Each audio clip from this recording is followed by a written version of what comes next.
You guys are good to go. Okay.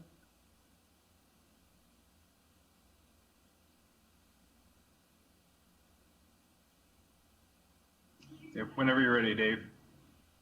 Okay.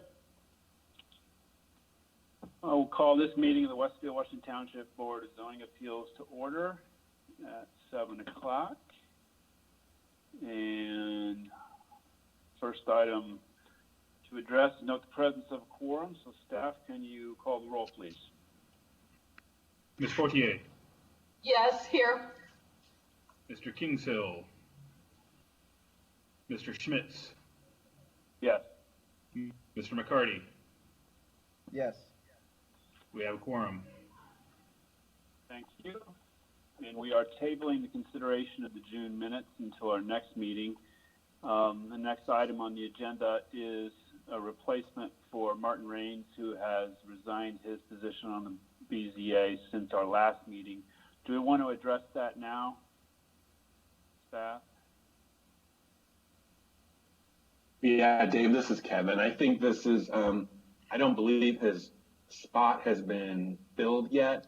That's still forthcoming. The item on your agenda is to replace the pro tem position in the leadership of the BZA. So you can, I don't know, I guess I'll defer to Brian if they can wait another month until maybe they have full membership. Sure, we can do that. If not, Okay. You can just decide who to runs a meeting at the meeting. That was just an opportunity to shortcut that process. Gotcha.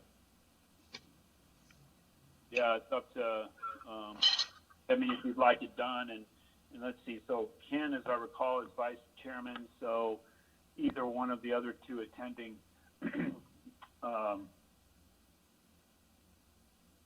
members tonight would be options. The other person, whoever fills that position would be new anyway, so presumably we would look to fill the position from existing members, I would think, but I don't know, Brian, if you're comfortable with deferring, we can just defer it. I don't, unless you feel strongly doing otherwise.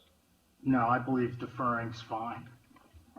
Okay, let's defer that item and move on to review the rules and procedures. Staff? Due to the COVID-19 emergency as declared by the Governor of Indiana, the format and conduct of the meeting has been modified to comply with executive orders regarding the conduct of public meetings, public hearings, and public gatherings. Relevant portion of the Indiana Open Door Law have been amended or suspended during the pendency of the emergency. For all petitions, tonight's meeting has the following structure. The department will summarize the petition and describe what action, if any, is necessary to be taken. Then the petitioner will be given up to 15 minutes to present to the board.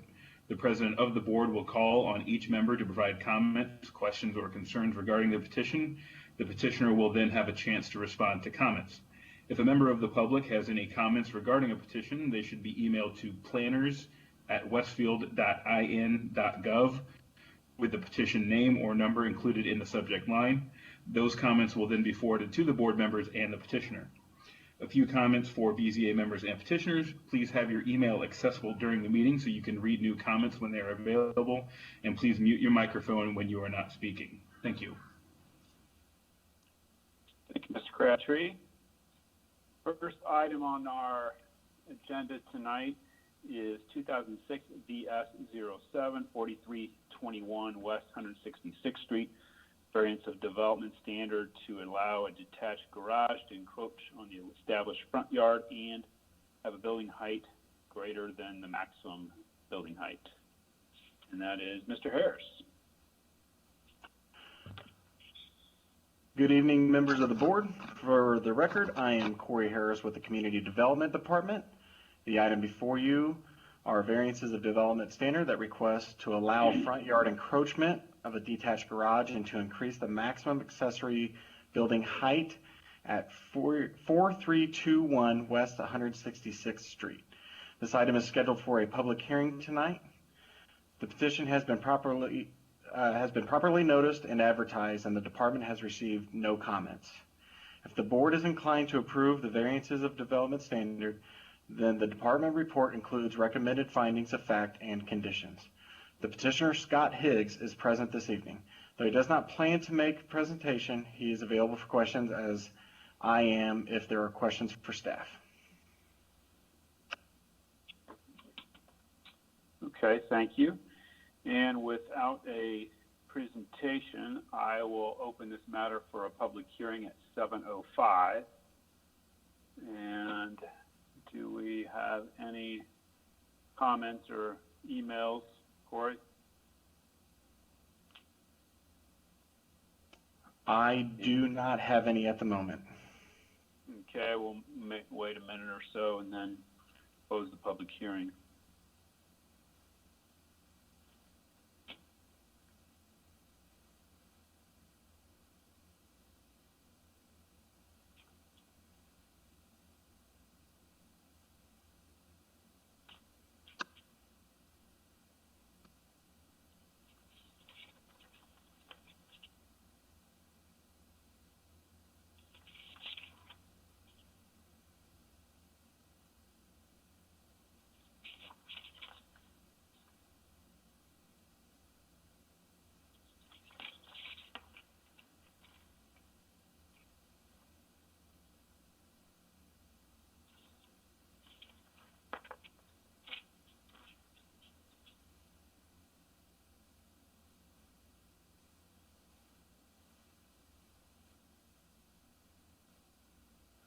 Okay, I'm not seeing any emails. Assuming that there's none that have come to Corey, I will close the public hearing at 7:07.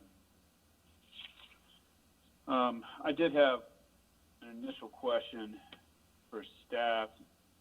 Corey, you mentioned in the proposed findings that in the third item that the property would continue to be a legal non-conforming lot of record. Is there, in accordance with the UDO, is there some aspect that we're trying to clean up by this variance? Oh, I'm sorry. That was a mistake if that is in there. Okay. I did. Thought so. It didn't make much sense. Yes, but I apologize. That when the time comes. It looked like from the petition that if I'm seeing that, the visual that you have up on the screen, that the proposed building would still have 198 feet in setback? Yes.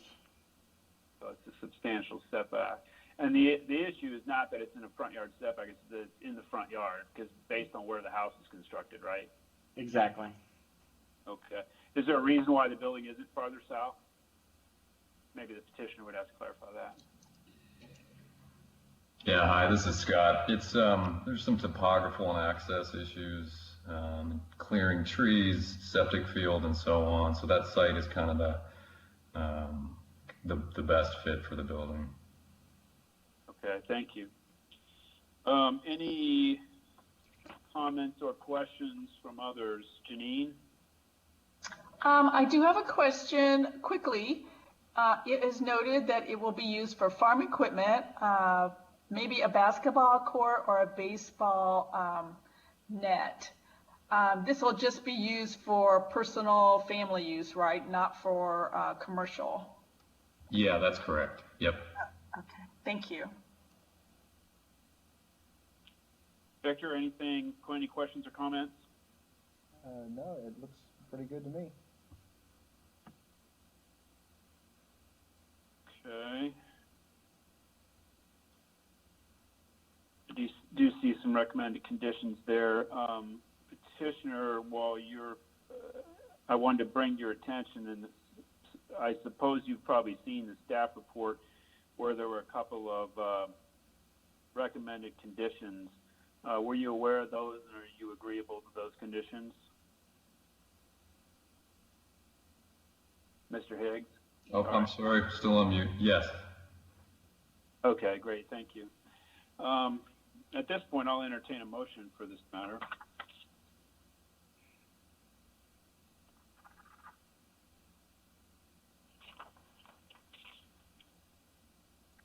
This is Janine. I move that we pass 2006 VS 07. And I'll second. Can you amend that motion to make the approval subject to the two recommended conditions in the staff report? Oh, yes, thank you. Yes, with the 2 recommended conditions in the staff report and the 3 recommended findings of fact. And I still second that. Second, okay. It's been moved and seconded, moved by Ms. Fortier, seconded by Mr. McCarty, that 2006 VS-07 be approved subject to the staff's recommended conditions. Mr. Crabtree, can you call the roll? Mr. Schmitz, Yes. Mr. McCarty, Yes. Ms. Fortier, Yes. motion carries. Thank you. And I will make a motion to adopt staff's findings of fact for the approval of this matters. And do we have a second? I'll second.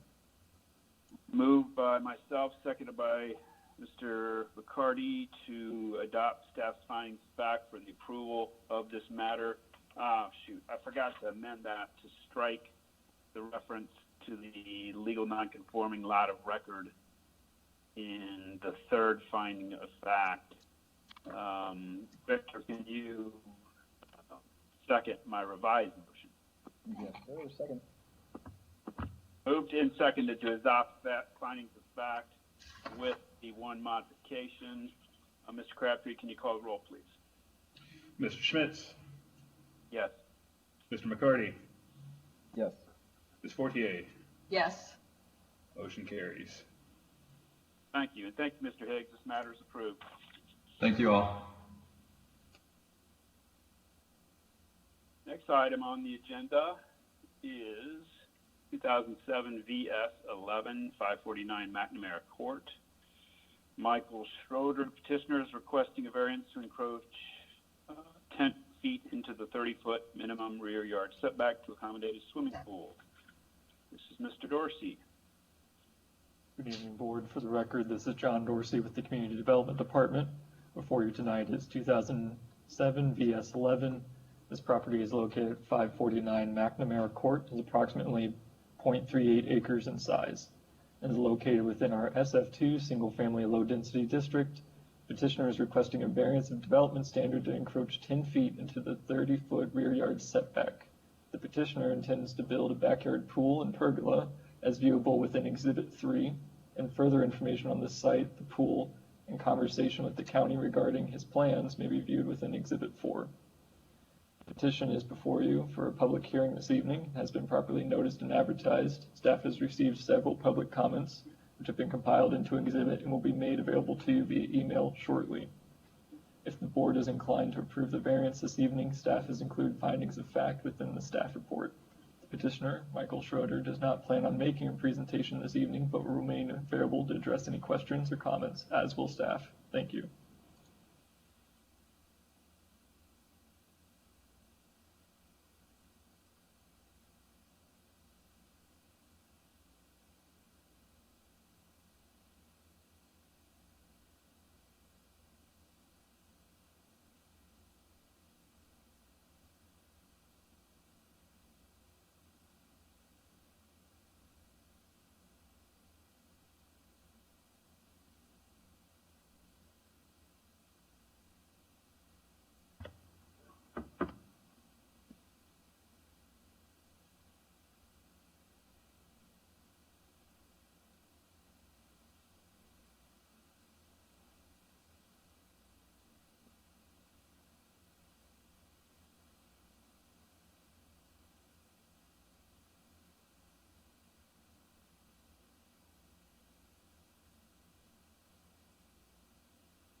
It looks like all of the public comments were in support of this. Am I correct?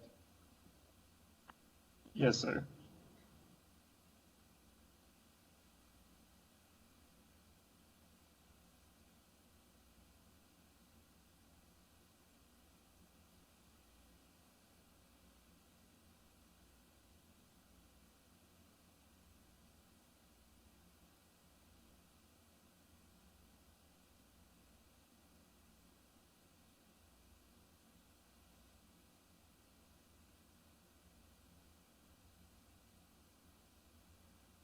John, since the public hearing has started, have you received anything additional?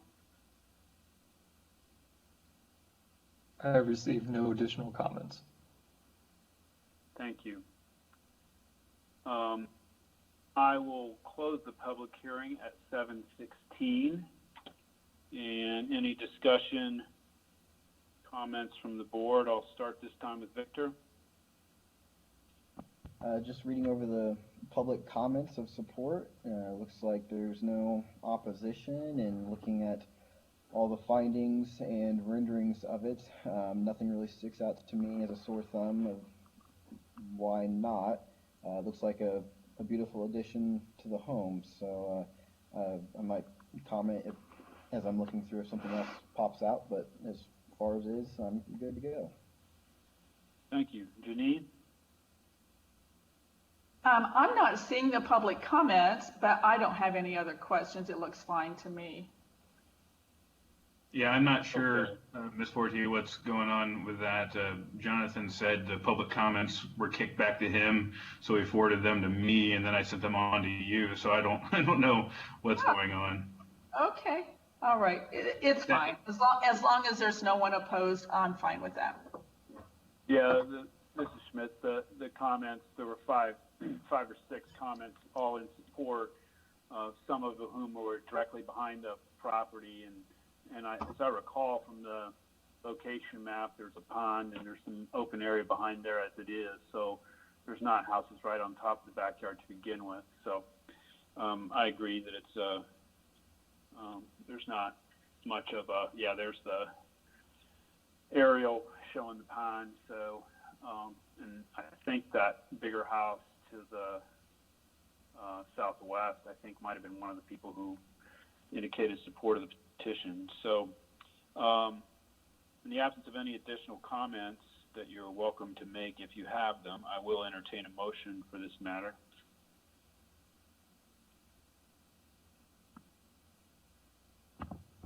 I will This is make a Schmidt. motion. Oh, go ahead. Go ahead, Victor. I'll make a motion to approve 2007 VS 11 549 Mcnamara Court. And I'll second. This is Janine. Been moved by Mr. McCarty, seconded by Ms. Fortier to approve 2007 VS 11. And Mr. Crabtree, will you call the roll? Mr. Schmitz, Yes. Mr. McCarty, Yes. Ms. Fortier, Yes. motion carries. Thank you. And I will make a motion to adopt staff's finding of fact for the approval of this petition. Do we have a second? I'll second. Moved by myself, seconded by Ms. Fortier to approve staff's recommended findings of fact for this matter. Mr. Crabtree, can you call the roll? Mr. Schmitz, Yes. Mr. McCarty, Yes. Ms. Fortier, Yes. motion carries. Thank you. Thank you, Mr. Schroeder. Your matter is also approved. Thank you, guys. Thank you. Next item on the agenda is 2007 VS 14 2150 Greyhound Pass. Menards Inc. requesting variances of standard to encroach 3 feet into the 15-foot minimum side yard setback, 14 feet into the 20-foot minimum rear yard setback, and to increase the maximum fence height from 10 feet to 14 feet. And that is also Mr. Dorsey's case. Thank you. Good evening again, board. For the record, I'm John Dorsey with the Community Development Department. Before you tonight is 2007 VS 14 Menards expansion for a public hearing. The Menards is located at 2150 East Greyhound Pass. It's approximately 13 acres in size, Petitioner is requesting variances of development standard to encroach into the side and rear yard setbacks and increase the maximum fence height from 10 to 14 feet. This request is being brought about by the proposed new construction of a warehouse and replat of the property lines. This property was granted a similar fence height variance at your June 17th, 2002 meeting under the docket number 0206 VS-058. Due to the proposed replat, another request must be granted for the fence height to continue on the proposed new development. Again, this petition is before you for a public hearing, which has been properly noticed and advertised for this evening. At last checked at 5 p.m. today, staff has not received any written public comments. If the board is inclined to approve the variance this evening, staff has included findings of fact within the staff report. Present this evening is the Bernard's representative, Tyler Edwards, who'd like to give a short presentation prior to the public hearing. The representative and staff will also remain available to address any questions afterwards. Thank you. Thank you. Mr. Edwards? Yeah, good evening. How is everybody? We're good, thanks. Right ahead. Oh, good. Good. It's probably fairly apparent from our site plan, but I wanted to run through what we're doing and why. We've been working to expand all of our stores, so all the existing stores match the brand new stores we're building. That includes new warehouse space, interior remodels, additional yard gate expansions, kind of like you see on the site plan that was submitted. In order to do that, we're adding a 32,000 square foot warehouse at the back of our yard. We're actually buying the entire self-storage property that's behind the store, so we can tear part of it down, add our warehouse to allow our store to stay in this location. Then we're going to run the rest of the self-storage facility just like we do some of our other self-storage facilities. So we requested the 3 variances. First was to match the existing screening fence. That fence is around the entire yard for security, make sure no one gets in that's not supposed to go in, but it's also a good noise and visual blocker for all the stuff that we store and the noise that goes on back there. And then the side yard setback, we've increased what was a 9-foot setback today to a 12-foot setback, and added some trees at the recommendation of the Planning Commission during the site plan review process. And then the rear yard setback, which is the greater of the variances, is actually a setback to ourselves. We're going to be operating that storage facility, and moving the property line further didn't make much sense because it actually lines up exactly with the gate. So the storage facility runs their side of the property line, and then the store runs the other side, and it's kind of a good divider. So that's why we requested those variances. If you have questions, I'm happy to answer them. Thank you. Thank you. I appreciate you mentioning it. That was kind of, this is Schmidt, this is my starting point, was just clarifying because of the road layout there. When we're speaking of a rear yard setback, you're talking about is that the backyard that abuts the current storage facility buildings? Correct. It's actually our east property line. East, okay. Yeah, and if you were to look at today, there's a large storage building, and then as you move further east, there's the entrance gate to the storage facility. We're taking down that large storage building to put up our warehouse, but we're keeping the existing storage facility's gate. So that's where the property line separates the two. Okay. So the east line is the rear yard, and then the south and north would be the side yard setbacks that we're addressing. Yes, that's my understanding as well. Okay. So what can you characterize that? What was done as far as buffering to the Silverthorne houses to the north? Apparently that's been discussed at the Plan Commission for your plan approvals. Yeah, we agreed with the Planning Commission to put some new thicker trees back there. Today it's kind of more scrub-like along that corner. So we're gonna actually install, I don't know if the plan that was submitted with the packet has those trees on there, but we do have a new landscape plan that shows a thicker layer of trees along that wall to help between the two. If staff may, to give a better visual behind the self-storage unit, there was commitments made during that process that gave a pretty hefty buffer along with a mound. This will transition from the mound into the existing Menards landscaping pretty well and kind of accommodate the mound with larger trees to help create that additional sound buffer. Okay, thank you for that clarification. I will open the public hearing now at 7:26 p.m. Do we have any public comment? Or has anything arrived during the meeting? Staff has not received any comments yet. Okay, we'll wait a minute or so and make sure nothing comes in.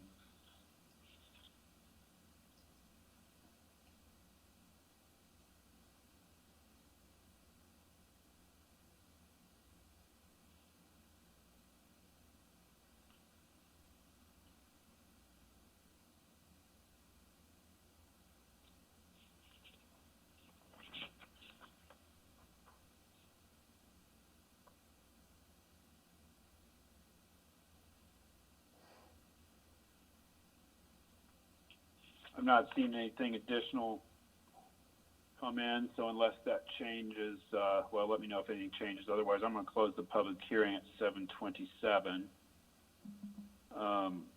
I noticed that there was a condition in one of the prior variances that the finished side of the fence would face outward in the same manner as the existing fence.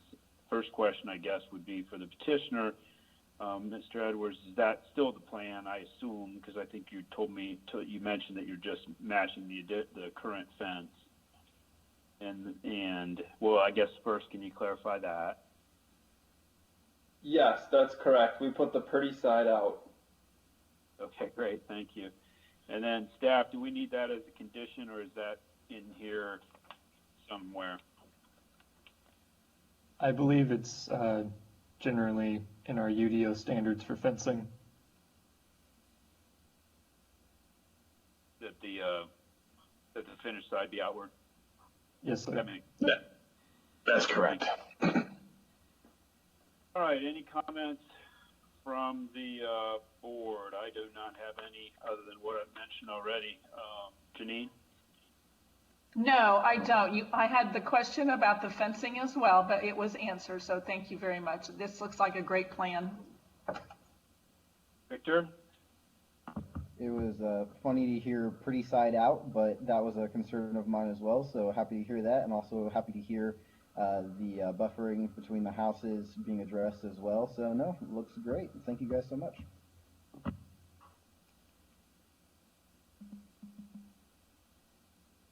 Okay, still not seeing anyone contacting us on this matter, so don't believe we have any issues with findings. So I will entertain a motion on this matter.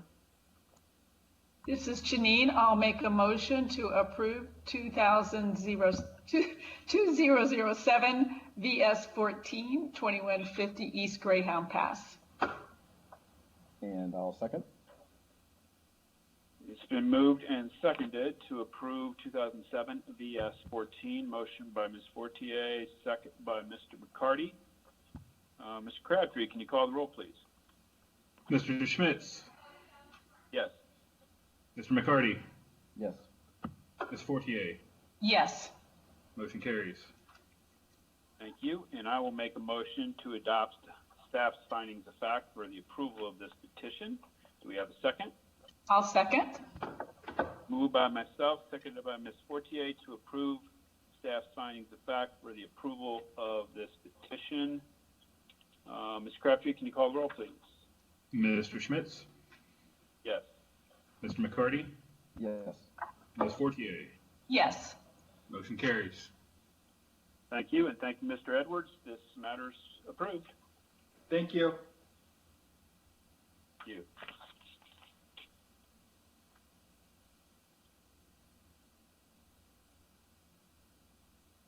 Next item on the agenda is 2007 VS 16, southeast corner of 161st and US 31. The petitioner Pure Development is seeking four variances of development standard, modifying the building size, maximum building size, building materials, building offsets, and flat roof design to construct a new office building in a local business district. Mr. Ernest. Thank you, President, members of the board. For the record, Caleb Ernest with the Community Development Department. The property is zoned LB, Local and Neighborhood Business District, and is located at the southeast corner of 161st Street and US 31. The surrounding properties to the west and east are AGSF1, Agricultural, Single Family Rural. To the north is GBPD, General Business Plan Development, and to the south is the LB District. The petitioner is requesting four variances of development standard, modifying the maximum building size, building materials, building offsets, and flat roof design standards of the Unified Development Ordinance. To further describe the variance requests, the maximum building size proposes increasing from 30,000 square feet to no greater than 75,000 square feet, to reduce a minimum of 60% masonry materials to a range of 10 to 20%, to provide horizontal offsets in substantial compliance with Exhibit A, and to provide a flat roof design in substantial compliance with Exhibit A. This item does require a public hearing tonight. It has been properly noticed and advertised, and staff has received 2 public comments, which will be emailed to you at this time. Brian Toohey of Toohey, Bailey and Moore LLP, as well as other representatives of the project, are here, and they do plan on presenting. They are available for questions, as am I, should you have any for staff. Thank you, Caleb. Mr. Toohey. Thank you, Mr. Chairman. Brian Toohey. My address is 50 South Meridian. I'm here this evening with Elizabeth Breyer of Pure and also Brian Palmer of the Pure Development Company, a local Indiana-based company. I believe Tracy Dossett, the COO of Software Engineering Professionals, which we'll call SEP, is also on the line. And I also believe Randy Schumacher, the architect for this exciting project, is on the line. In these extraordinary times, thank you for your time in hearing our case this evening. As Caleb summarized, I believe I've sent in a PowerPoint presentation, which hopefully you can follow along with me, which I'll start on slide 2, if that's available to you. The site is a almost 21 acre wooded site, and in the center of the site, it has a meadow. The site is located at the southeast corner of 161st Street and 31, and it's between 31 and Westfield Boulevard, just west of Liberty Park. And what Pure proposes to do in partnership with SEP is to build a corporate headquarters for SEP, which corporate headquarters will reflect their innovative technology and software development in what I think is an exciting new corporate citizen to the Westfield community. The next slide, slide 3, shows the northern border of the site along 161st Street. That's looking west towards 31. Slide 4 shows Westfield Boulevard looking northeast of the site. That asphalt in front of the site is the recreational path. Slide 5 shows the view looking south of the site on Westfield Boulevard, looking back towards the southwest of the site. And then slides 6 and 7 shows that meadow that I referred to, and you saw it in the overall or the first aerial photograph, and that's where the site would be developed with the SEP building. The comprehensive plan for this site, members of the BZA call for this as an employment corridor, and that's exactly what this variance will allow to happen. It will be a very significant employer in the Westfield area.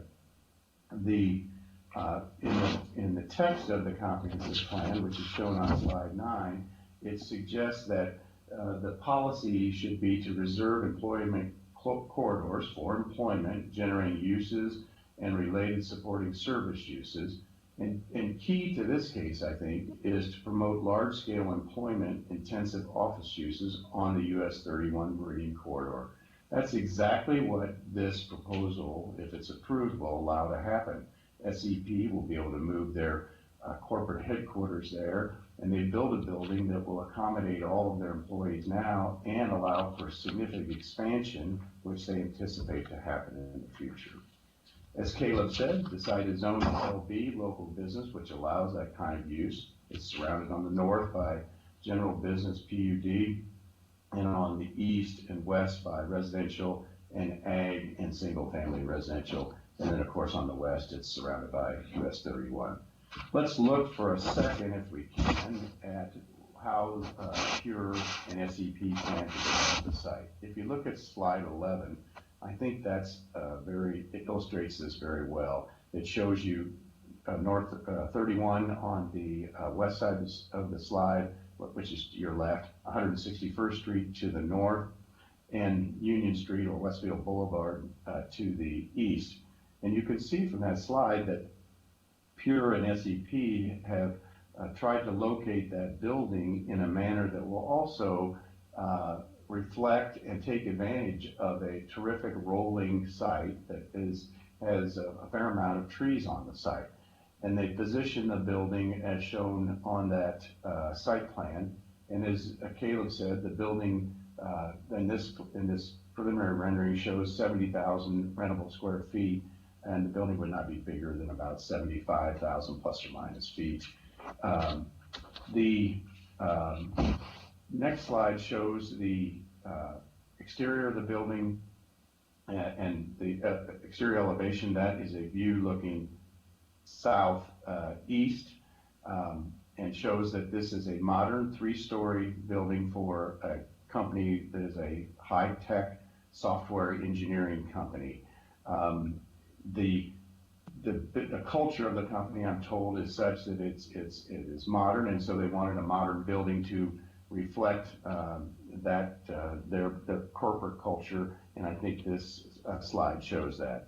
The next slides show the southwest corner of the building overlooking the pond in the area. There's an outdoor patio off that side of the building that's shown in the area in the foreground on the left side of the photograph. And then the last rendering on slide 14 shows the front of the building as they propose to build it. And members of the BZA, so the 4 variances they are seeking, Caleb summarized them perfectly. One is this corporate citizen needs a bigger building than 30,000 feet. And so they're asking for a variance from that building standard. The second one is that the builder and the company would like to use exterior building materials that are not predominantly masonry, limestone, or brick.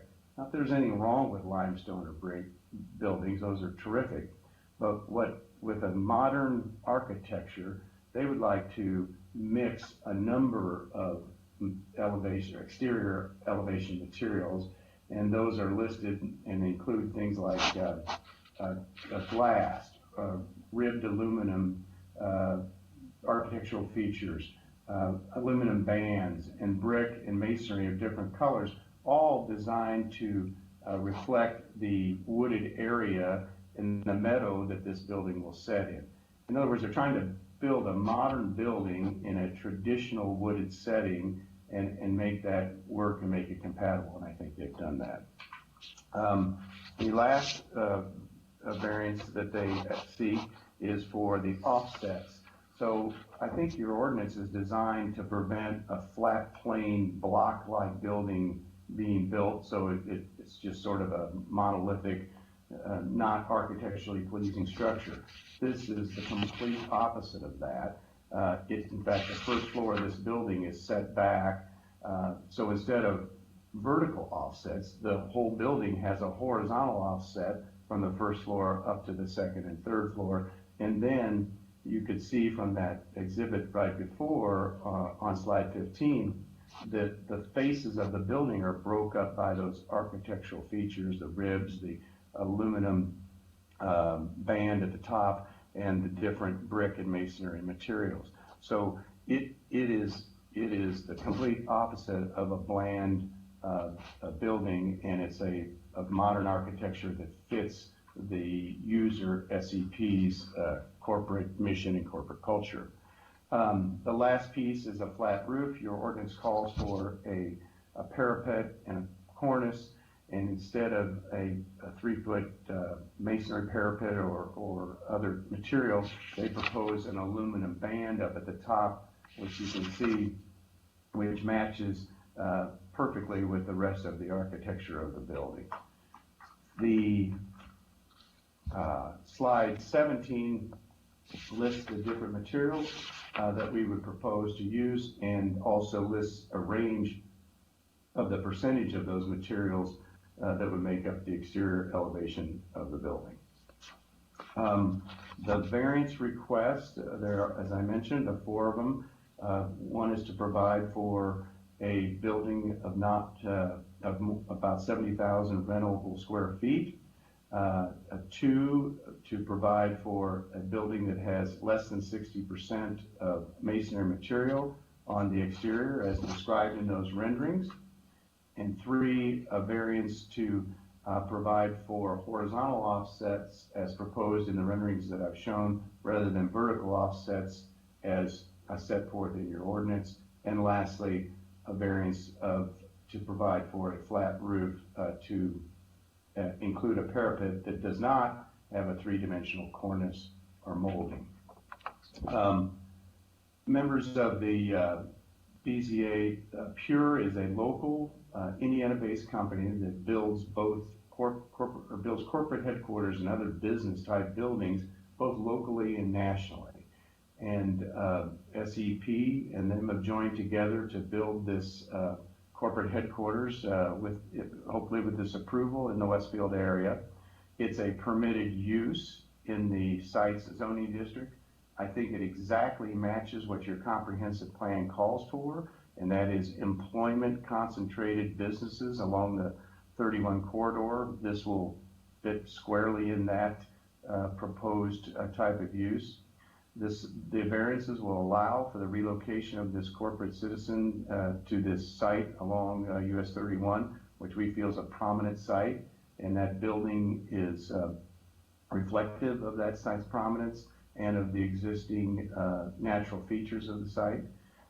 It will allow for construction of a new office building with a modern architecture and very high quality materials. And lastly, the approval of the variance, which will allow this construction, will have a significant, substantial positive impact on the assessed value of the site and indeed the entire tax base of Westfield.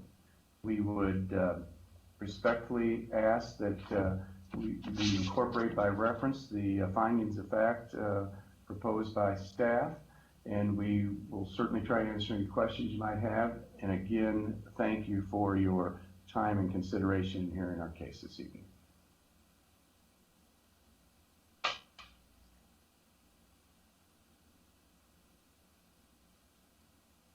That was muted.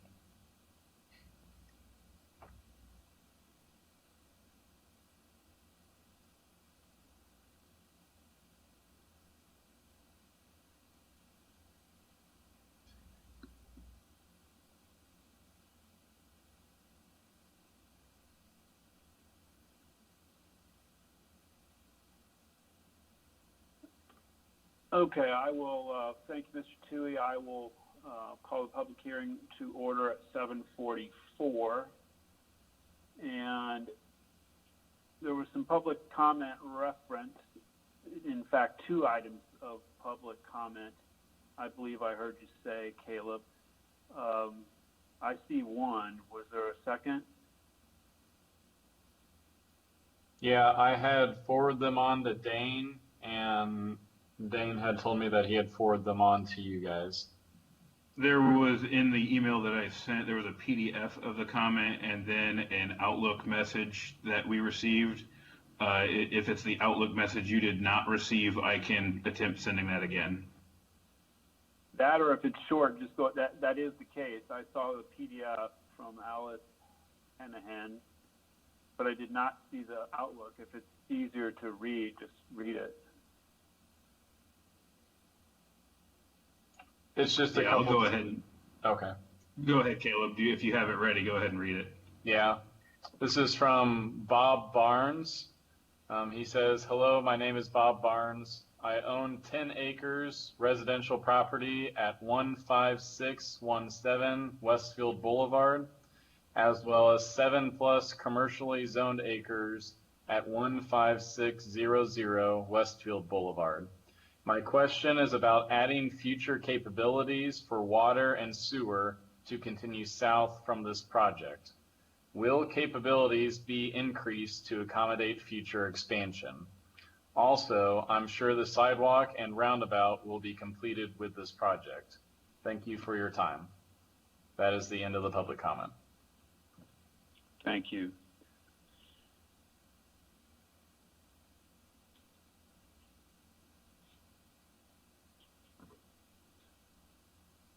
I'll give it a minute or so to make sure nothing additional comes in.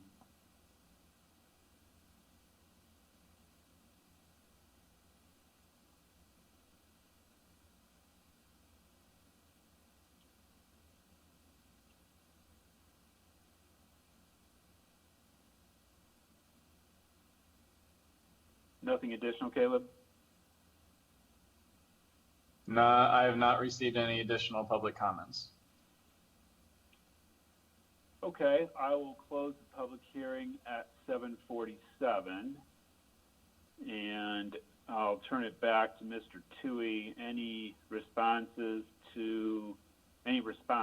the public comments from the two people? I'll respond to the first one from a woman, I believe her name is Alice Hennahan at 16 Cool Creek Circle. She sent a comment in, and I looked up her house. Her house is about, I think about 900 feet, so close to 1,000 feet away from the perimeter of this site. The perimeter of where our building would sit on this site. So she's a fair distance away. She's a very nice person. And when I asked her why she didn't objected to these variances, she told me that this is a country site and that she would like it to remain country. I did mention to her that while it might look like a country site, it was zoned LB and was in a area comprehensive planned as an employment center, and she said she appreciated that, but she would really just prefer that it remain country. And we had a nice, pleasant conversation, and that was the end of that. I will let Brian Palmer address the gentleman, property owner that is a little ways down the street regarding his utility question and sidewalks.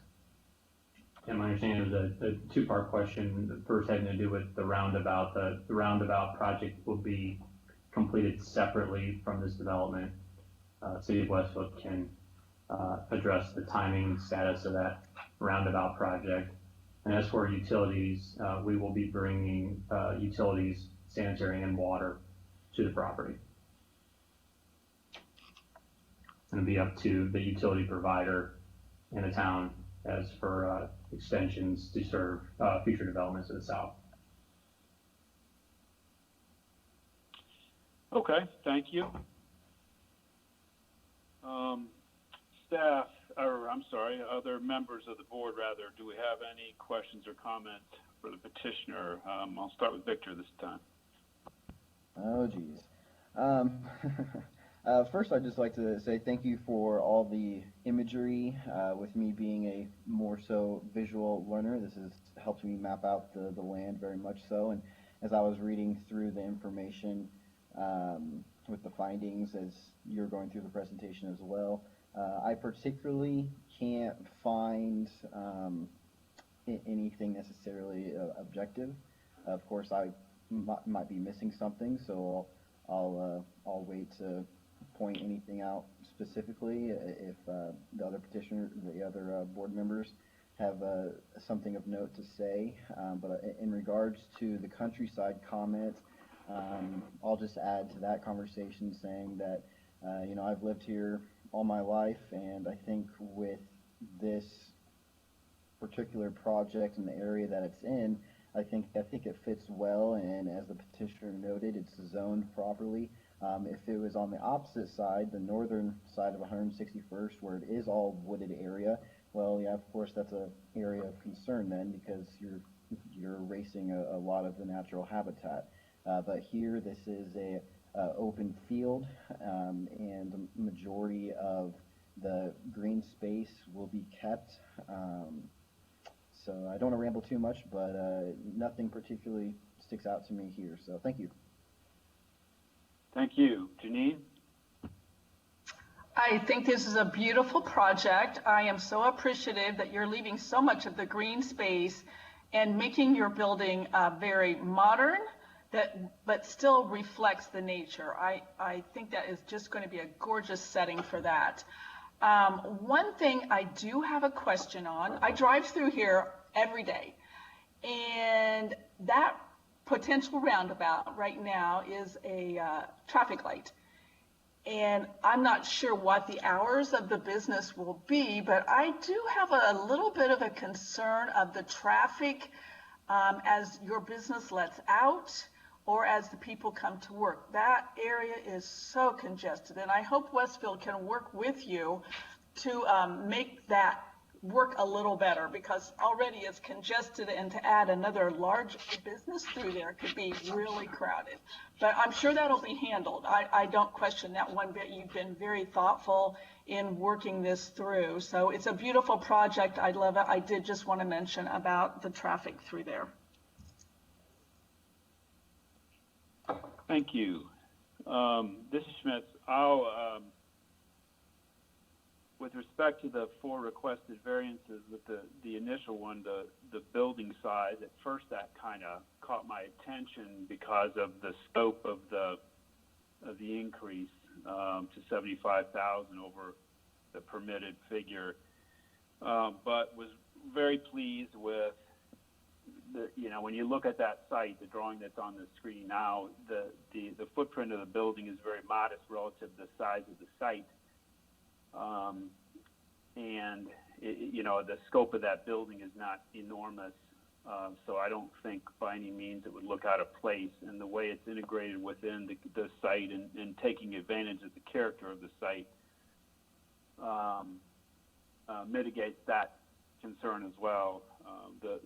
The other 3 variances are architectural issues, or kind of discretional architectural issues as I see them. In this case, as Mr. Toohey mentioned, it's high quality architecture, attractive, and I think it justifies the variances in the absence of any evidence to the contrary.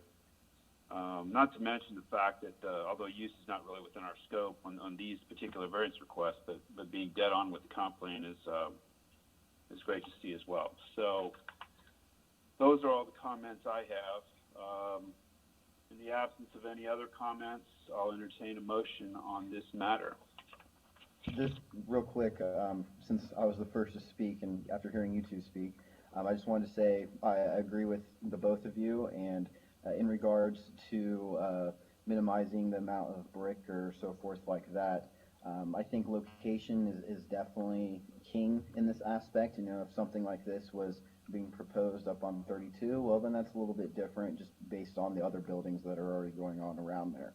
But with this being directly off of 31 and being visible to a degree, I think with lowering the amount of brick, but yet having other high quality materials for this modern architecture, I think it'll really pop and draw people's attention. So again, I just wanted to thank SEP for your work and for coming here to Westfield.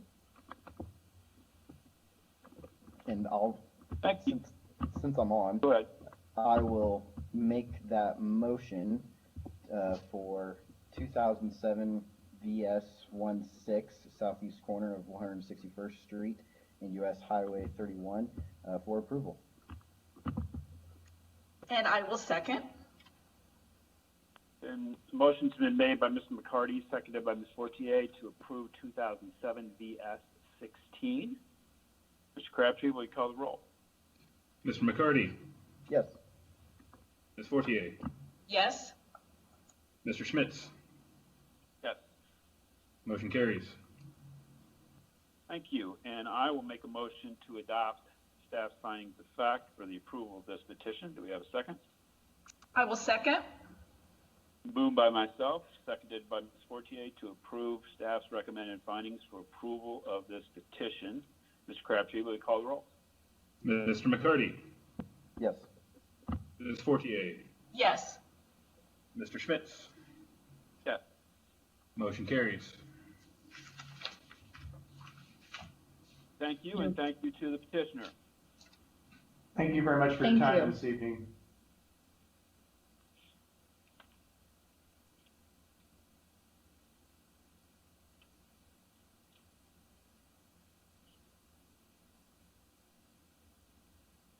Okay, next item on the agenda, 203, or petition numbers 2007 VU 02, 2007 VS 12, 203 Jersey Street, Grand Junction Properties LLC is requesting a variance of use and a variance of development standard. The use variance is to permit low intensity retail, and the development standard variance is to modify the applicable sign standards in an MF1 property, and that is Mr. Crabtree.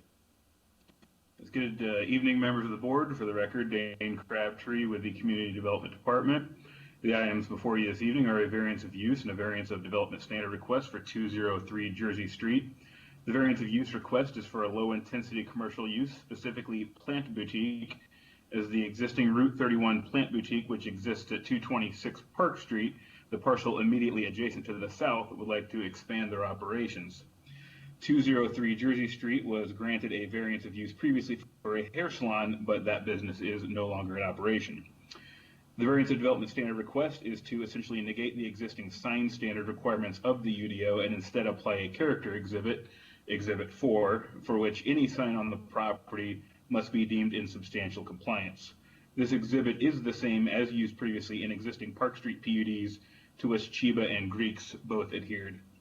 This item has been reviewed by the Grand Junction Task Group, and a letter of support has been added as Exhibit 5.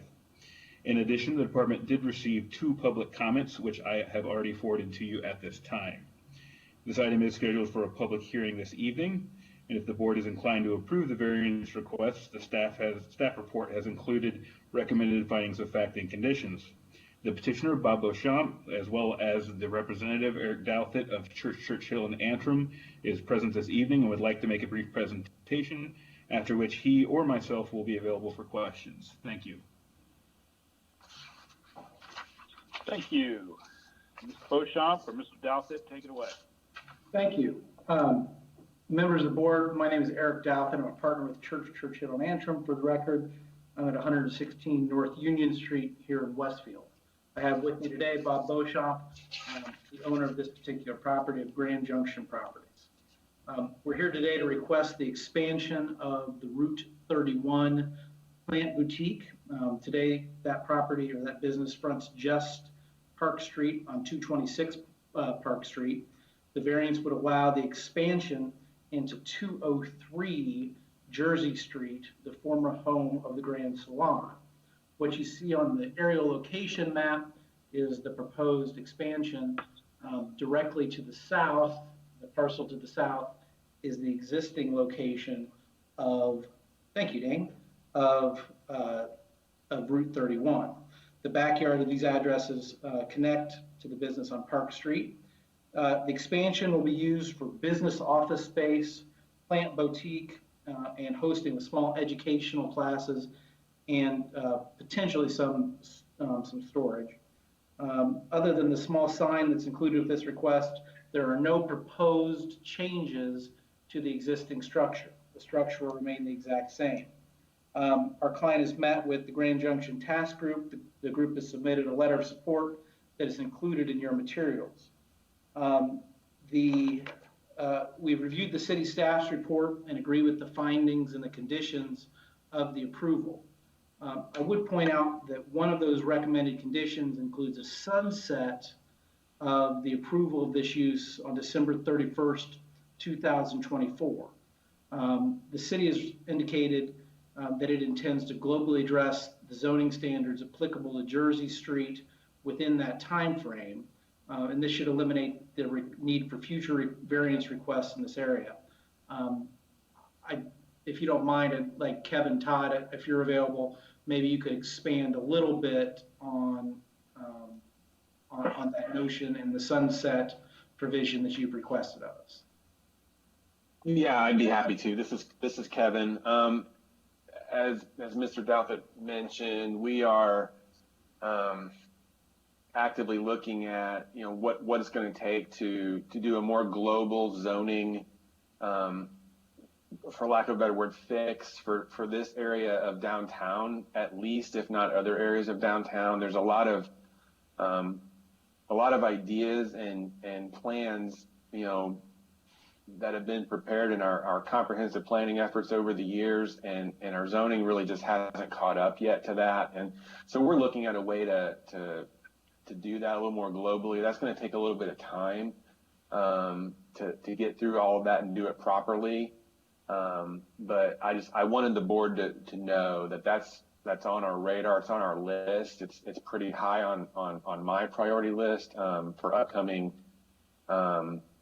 zoning modifications that the city proposes, certainly in the downtown area. So we are actively working on it. I think a 3 to 5 year timeline is hopefully it won't take that long, but I think, with everything going on and working remotely and the slowdown that comes with that on some of these work products, I think that's probably a reasonable expectation to see something like that rolling out. So as Mr. Douthit mentioned, the time frame that we suggested for this variance aligns with or falls within the time frame that we would expect to have a global zoning solution for not only this property, but other property along Jersey Street, Park Street, and other areas around the downtown.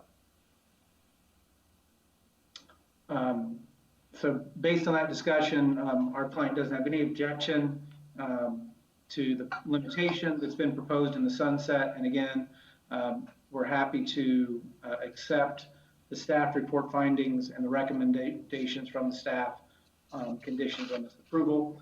I'm happy to take any questions either now or after public comment. Thank you.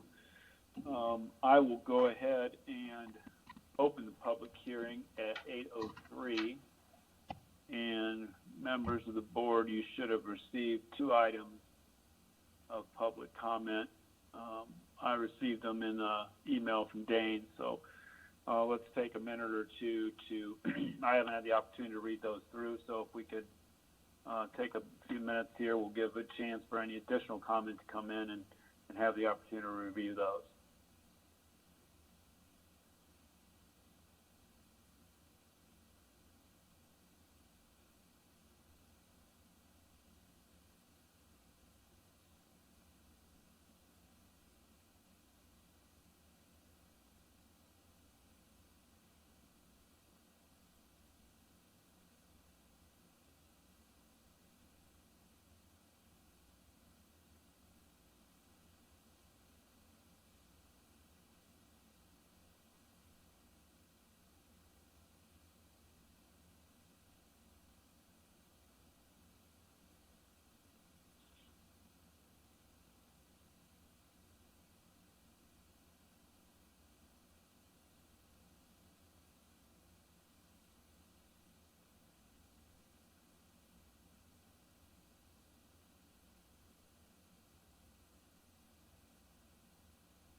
Okay, I do not notice any additional communication coming in. Dane, do we have anything beyond those two items?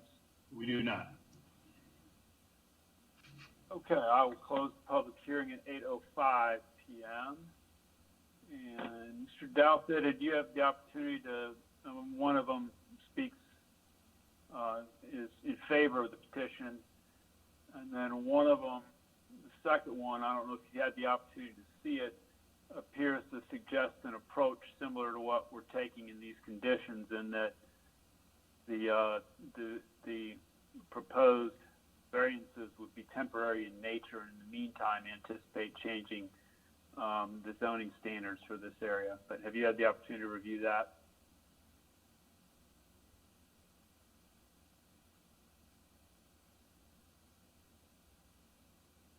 Eric, you're muted. Hey, that's better, isn't it? Yeah, we had an opportunity to review that letter. We agree that the sunset provision, I think, meets the questions that particular citizen or those particular citizens had, and I think it addresses it fully. I'm happy to go into a little bit more detail if you think that's necessary. But I think their suggestion was the same as the city and the same that we've agreed with. Yeah, Eric, this is Zager. We tend not to like the idea of a sunset using that term. It's just a variance that's limited by time. It doesn't revert. You just have to renew it. That's exactly, we have until June. If we're going to ask to renew, we have to renew by June of 2024. Right. So I'm happy to adopt that nomenclature. I apologize.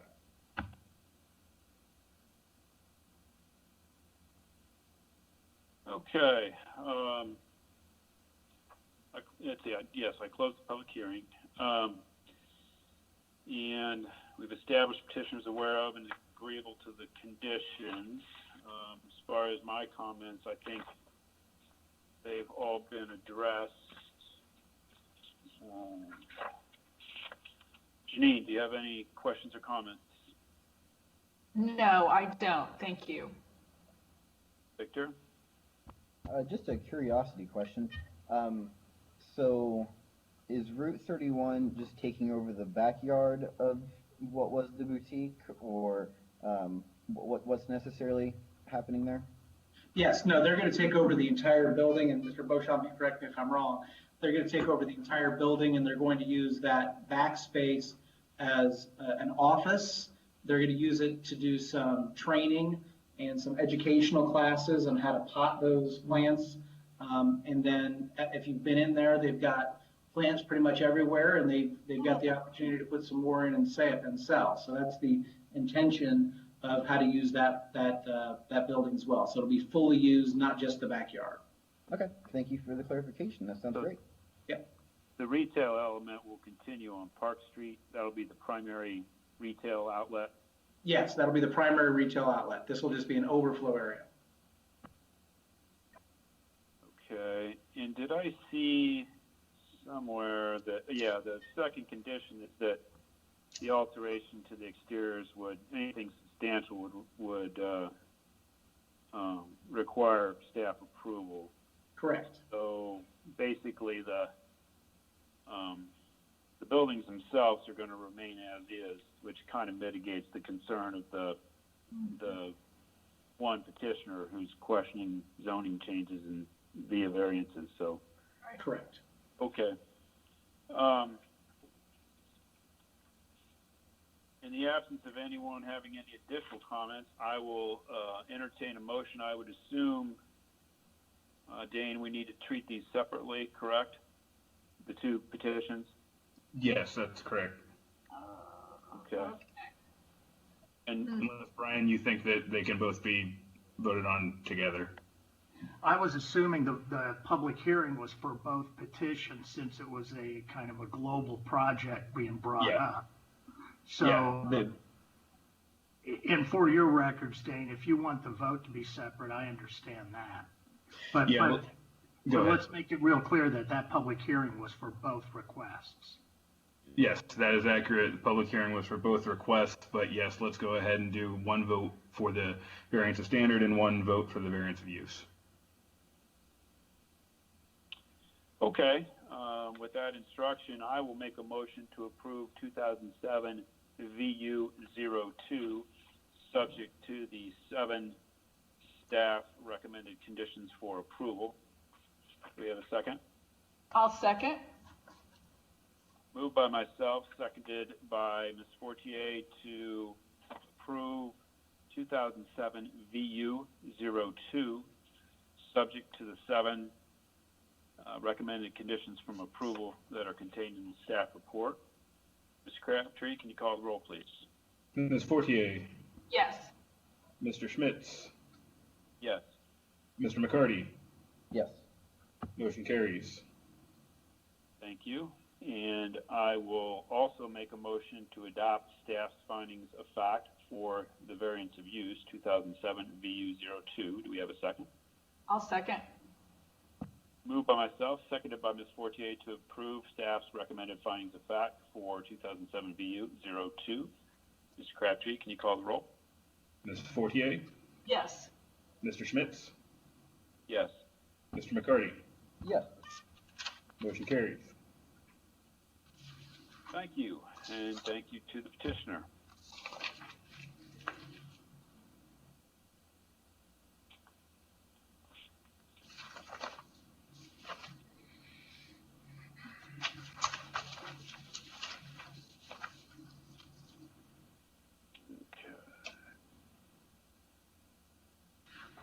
And the next item on the agenda is same petitioner 2007 BU03, 2007 BS13.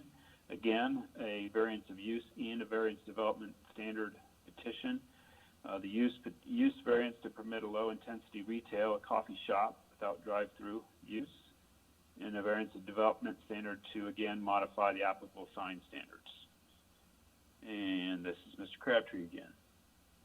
Good evening, members of the board. For the record, Dane Crabtree with the Community Development Department. The items before you this evening are a variance of use and variance of development standard request for 337 Jersey Street.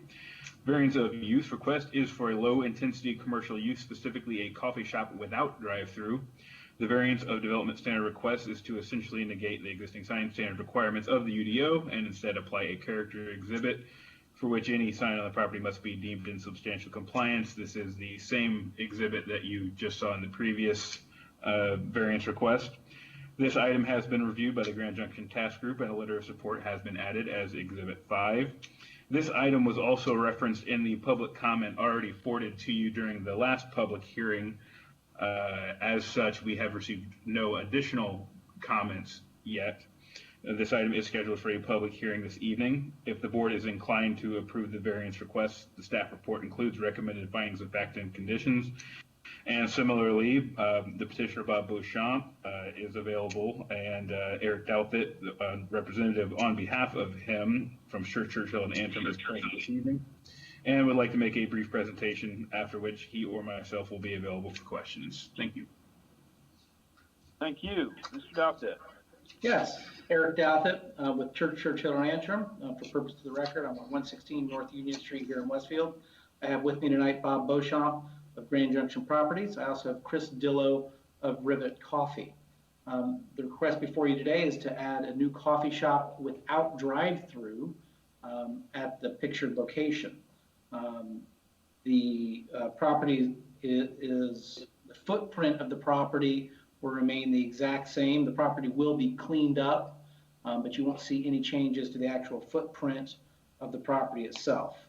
We've met with the Grand Junction Task Force. The group has submitted a letter of support that is included in materials. We've reviewed the city staff report and agrees with the findings and conditions of approval. I would again cross-reference that the same condition with regards to the termination of the approval of the request happening on December 31st, 2024 applies to this property as it did in the previous petition. The petitioner has agreed to that same termination and understands that it will need to either reapply for zoning. It will need to reapply for zoning on or before June 30th of 2024 in the event that the city has not modified the underlying zoning by that time. we respectfully request your approval at this time. We're happy to take any additional comments or answer any additional comments either now or after the public hearing.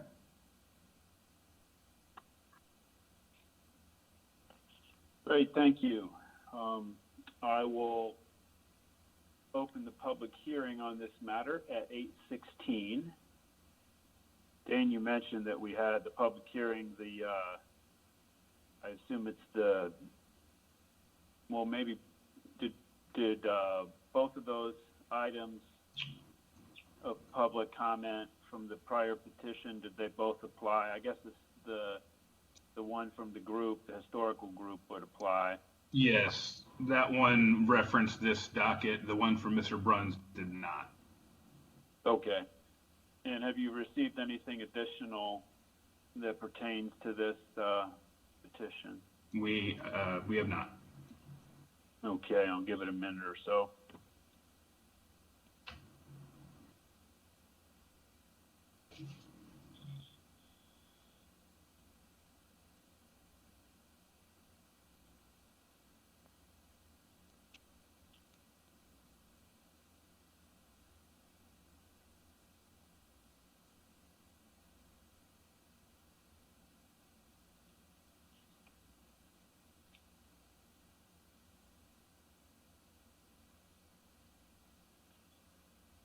Assuming that there's nothing additional that has come in for public comment, I will close the public hearing at 8:17. And I can start our analysis exactly the same with this petition as the prior one, so I don't have any questions or comments for the petitioner or staff. Victor? No, nothing particularly sticks out to me. I think this is going to be a great addition to the area. Very well needed to have a local coffee shop, especially for students. With me working at the school, knowing that they want a low-key place to go and do homework. The only question I have is just kind of like a curiosity, aesthetic question of if we know what the name of the place might be. It will be Rivet Coffee, is that right, Chris? That's correct. Rivet Coffee. Okay, interesting. But no, fantastic. Thank you guys. Thank you, Janine. No, I have no questions. It sounds like a nice little area for a coffee shop. Thank you. And I do appreciate the renderings. It looks like it will be a very attractive facility once you get that remodeled. I know with Bob being involved, it'll be the finishing features will be great. With that being said, I will make a motion to approve 2007 VU 03, subject to staff 7 recommended conditions for approval contained in the staff report. Do we have a second? I'll second.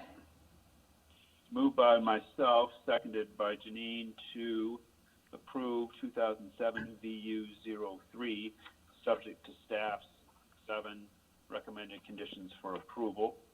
Mm-hmm. And Mr. Crabtree, can you call the roll? Mr. Schmitz? Yes. Mr. McCarty?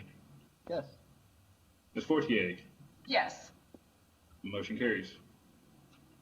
Thank you. And I will also make a motion to adopt staff's findings of fact for the approval of 2007 VU 03. Do we have a second? I'll second. Moved by myself, seconded by Mr. McCarty to approve staff's recommended findings of fact for this petition. Mr. Crabtree, please call the roll. Mr. Schmitz? Yes. Mr. McCarty? Yes. Ms. Fortier? Yes.